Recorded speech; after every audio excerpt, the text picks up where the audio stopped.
Hello everyone. तो आज है 7 फरवरी और इस सेशन में आज का इम्पोर्टेंट करंट अफेयर्स कवर करते हैं। तो अगर आप किसी भी कॉम्पिटेटिव एग्जाम का तैयारी कर रहे हैं तो वीडियो अंत तक जरूर देखिएगा। चलिए वीडियो को शुरू करते हैं। उससे पहले लाइक कर दीजिए और अभी तक चैनल को सब्सक्राइब नहीं किए हैं तो जल्दी से चैनल को सब्सक्राइब कर लीजिए।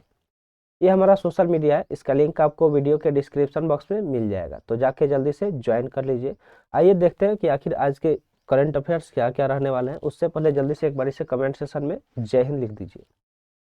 तो आइए देखते हैं। देखिए क्वेश्चन कुछ एमसीक्यू फॉर्मेट में रहता है इस तरह का, और इसको बाद में हम लोग अच्छे से एक्सप्लेन करते हैं। तो क्वेश्चन है, which institution will be provided a grant of Rs 242 crore to undertake research on lab ground diamond. तो पूछा जा रहा है कि कौन सा ऐसा संस्था है, ठीक है, इंस्टीट्यूशन है, जिसको प्रोवाइड किया जाएगा 242 करोड़। कितना?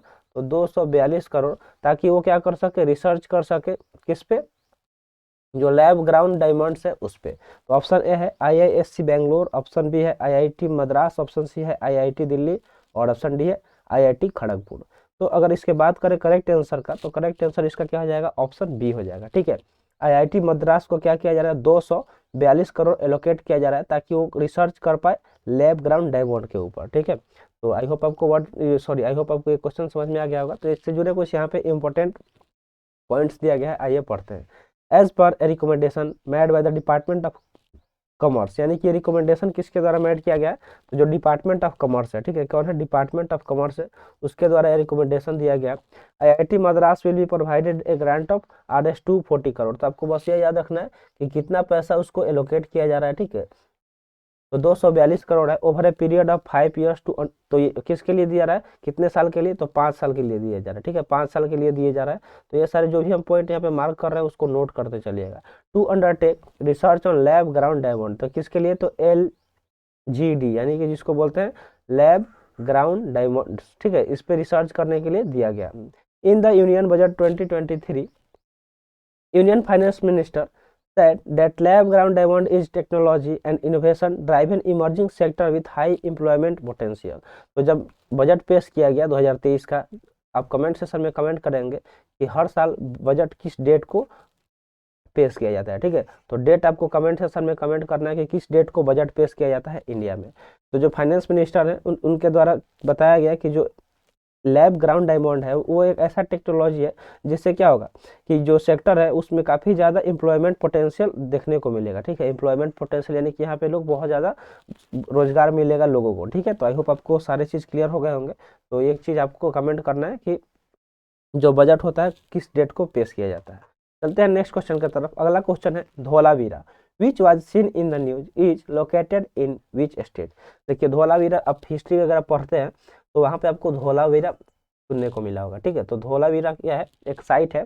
तो पूछा जा रहा है कि इसको हाल ही में न्यूज़ में देखा गया। कहाँ पे? न्यूज़ में देखा गया।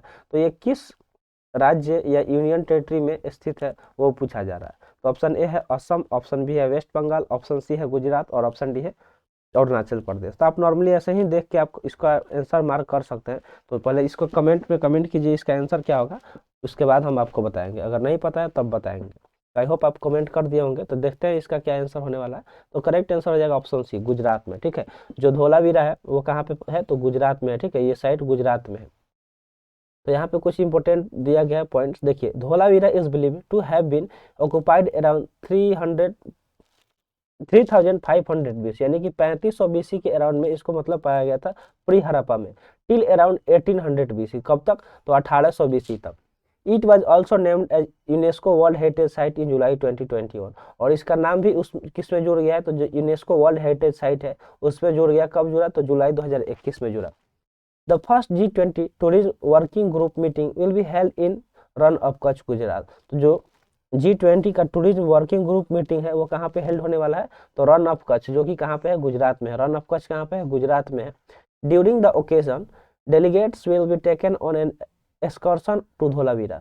तो जब मतलब ओकेजन होगा, ये इस अवसर पे क्या करेंगे? जो भी डेलीगेट्स हैं यानी कि जो आए हुए हैं G20 में जो भी, वो क्या करेंगे? एक्सकर्शन करेंगे धोलावीरा का। ठीक है, the southern centre for the Harappa civilisation, representative from union nation, World Tourism Organisation and International Labour Organisation will also participate in meeting. तो इस मीटिंग में कौन कौन और भी पार्टिसिपेट करेगा? तो UNWTO यानी कि United Nation World Tourism Organization करेगी, और ILO यानी कि जो इंटरनेशनल लेबर ऑर्गेनाइजेशन है ये भी। तो ये सारी इसमें क्या करेंगे, पार्टिसिपेट करेंगे इस मीटिंग में, ठीक है। तो चलते हैं आगे, नेक्स्ट क्वेश्चन है वापकोस an engineering consultancy and construction service firm under which ministry.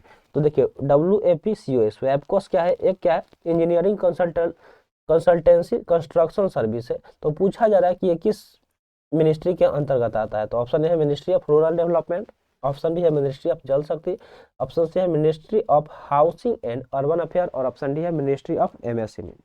तो इसका करेक्ट आंसर अगर देखें तो ऑप्शन बी हो जाएगा। क्या हो जाएगा, मिनिस्ट्री ऑफ जल शक्ति के अंतर्गत क्या आता है, वेबकोस, ठीक है। तो आइए इससे जुड़े कुछ आखिर ये वेबकोस क्या है ये सब जान लेते हैं। तो यहाँ पे देखिए वेबकोस is an engineering consultancy and construction service firm under the Jal Shakti ministry. तो ये किसके अंतर्गत काम करेगी, तो जल शक्ति मिनिस्ट्री के अंदर काम करेगी। कौन, तो वेबकोस, जो क्या है एक इंजीनियरिंग कंसल्टिंग कंस्ट्रक्शन सर्विस है, ठीक है। इन सितंबर 2022 it filled draft paper with market regulator SEBI for launching N IPO by selling 3.25 crore shares held by the government. तो इसने क्या किया था, ड्राफ्ट पेपर का तैयार किया था कब, मार्केट का रेगुलेटर है SEBI, security exchange board of India, उसके साथ मिलकर क्या किया था, IPO को लॉन्च करने के लिए किसने में 3.25 करोड़ शेयर के साथ, ठीक है। Department of investment and public assessment management, जिसको बोलते हैं DIPAM, इसको शॉर्ट में क्या बोलते हैं, DIPAM, यानी कि D for department of investment, I for and P for public, A for asset और M for management, announced recently that the government is targeting to launch the initial public offering। तो government क्या कर रही है, target कर रही है launch करने के लिए IPO, जिसका फुल फॉर्म होता है इनिशियल पब्लिक शेयरिंग। तो ये सारे क्या है, शेयर मार्केट के वर्ड है, किसके, ये सारे जो भी मतलब यहाँ पे टर्म यूज हो रहा है वो शेयर मार्केट का टर्म है, ठीक है। तो ये चीज आपको अगर शेयर मार्केट के बारे में थोड़ा सा भी नॉलेज होगा तो आपको जरूर पता होगा कि IPO क्या होता है, ठीक है। अब IREDA, ठीक है। तो ये क्या करेगी, लॉन्च करेगी किसका, IREDA का एक IPO लॉन्च करेगी एंड वेबकोस इन द नेक्स्ट फिस्कल, और अगले फिस्कल में वेबकोस का भी लॉन्च करेगी IPO। तो आई होप आपको सारी चीज समझ में आ गया होगा। तो बढ़ते हैं आगे, अगला है question, which union ministry issue order to block over 100 betting and loan lending Chinese apps. तो पूछा जा रहा है कि किस मिनिस्ट्री ने ऑर्डर इशू किया है, ऑर्डर जारी किया है कि जो चाइनीज ऐप है जो क्या करती है, आपको ऑफर करती है मतलब बेटिंग के लिए, यानी कि जो सट्टाबाजी होता है वो वाला ऐप, और लोन लेंडिंग यानी कि जिससे मतलब वो बोलता है कि आप लोन ले लीजिए, तो उस तरह का ऐप कितना है, मतलब 100 ऐप है जिसको बंद करने का आदेश दिया गया है। तो किस मिनिस्ट्री द्वारा दिया गया वो बताइए। ऑप्शन ए है ministry of external affair, option B है ministry of finance, option C है मिनिस्ट्री ऑफ डिफेंस, और ऑप्शन डी है ministry of electronic and IT। तो इसका करेक्ट आंसर हो जाएगा ऑप्शन डी, क्योंकि जाहिर सी बात है कि जो IT सेक्टर है उसका ही ये सारा काम है ऐप वगैरह को देखना, ठीक है, कि कौन सा ऐप फ्रॉड वाला है कौन सा सही है। तो ये सारा इसका काम है ministry of electronics and IT का। तो इसलिए इसका करेक्ट आंसर ऑप्शन डी हो जाएगा। तो यहाँ पे कुछ इंपॉर्टेंट पॉइंट्स दिया गया है कि the centre has initiated the process to block 138 betting and 94 loan lending Chinese app on an emergency basis. तो इमरजेंसी बेसिस पे इसको जारी किया गया कि 138 ऐसे एप्लीकेशन है चाइनीज जिसमें लोग सट्टेबाजी करते हैं, ठीक है, जुआ खेलते हैं, और दूसरा है 94 ऐसे एप्लीकेशन है जो क्या करते हैं, लोन लेंडिंग है, यानी कि जो आपको लोन प्रोवाइड करने का वो दावा करते हैं और उससे आपका डेटा वगैरह भी वो चुरा सकते हैं। तो ये सारे कौन से चाइनीज ऐप हैं जिसको इमरजेंसी बेसिस पे बंद करने का आदेश दिया गया है। The ministry of electronic and information technology, जिसको शॉर्ट में MIT बोला जाता है, has issued blocking order based on emergency. तो इमरजेंसी यानी कि आपातकालीन के तौर पे इसको बंद करने के लिए आदेश दिया गया है, किसके द्वारा, तो MIT द्वारा। Request by the nodal officer of ministry of home affairs, किसके द्वारा रिक्वेस्ट किया गया था, तो जो नोडल ऑफिसर्स है मिनिस्ट्री ऑफ होम अफेयर्स के उनके द्वारा। The move was taken after confirming that this app contain material that is prejudicial to sovereignty of India under section 69 of IT act.